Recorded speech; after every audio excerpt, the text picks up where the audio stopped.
ஒரு அடர்ந்த காட்டுக்குள்ள ஒருத்தன் ட்ரெக்கிங் போயிட்டு இருக்கான். அப்போ பயங்கர பசியோட ஒரு சிங்கம் அவனை துரத்துது. இவன் உயிரை கையில பிடிச்சிட்டு ஓடி போய் மடமடன்னு ஒரு மரத்துல ஏறிடான். மரத்துல ஒரு குரங்கு அவனை சமாதானப்படுத்துது. பயப்படாத, சிங்கத்துக்கு மரம் ஏற தெரியாது, தைரியமா இரு, அது போன உடனே நான் சொல்றேன் நீ இறங்கி போயிடுன்னு. அப்படியே டைம் ஆயிட்டே இருக்குது. குரங்கு நல்லா தூங்கிருச்சு. இந்த சிங்கம் பசியோடு சுத்திக்கிட்டே இருந்து அவனை பார்த்து சொல்லுது, எனக்கு பயங்கர பசியா இருக்குது, அந்த தூங்கிட்டு இருக்கிற குரங்கையா தள்ளிவிடு, நான் சாப்பிட்டுட்டேன், என்ன விட்டுறேன் அப்படிங்குது. இவன் யோசிக்கவே இல்லை, படக்குன்னு தள்ளி விட்டுட்டான். கீழே விழுந்த குரங்கு கிடு கிடு கிடு கிடுன்னு நடுங்குது. சிங்கம் சிரிச்சுக்கிட்டு, இந்த மனுஷ பயலுகளே நன்றி கட்டவனுங்க, உதவி பண்ண உனக்கே துரோகம் பண்ணிட்டான் பாத்தியா, நீ பயப்படாத, நான் உன்னை கொல்ல மாட்டேன், நீ மேல போய் அவன் தள்ளி விட்டு.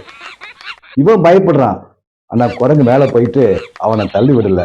சிங்கத்தை பார்த்து பெருமிதமா, நம்பி வந்தவங்களுக்கு அடைக்கலம் தான் கொடுக்கணும், துரோகம் பண்றதுக்கு நான் ஒண்ணு மனுஷன் இல்லை அப்படின்னுச்சான்.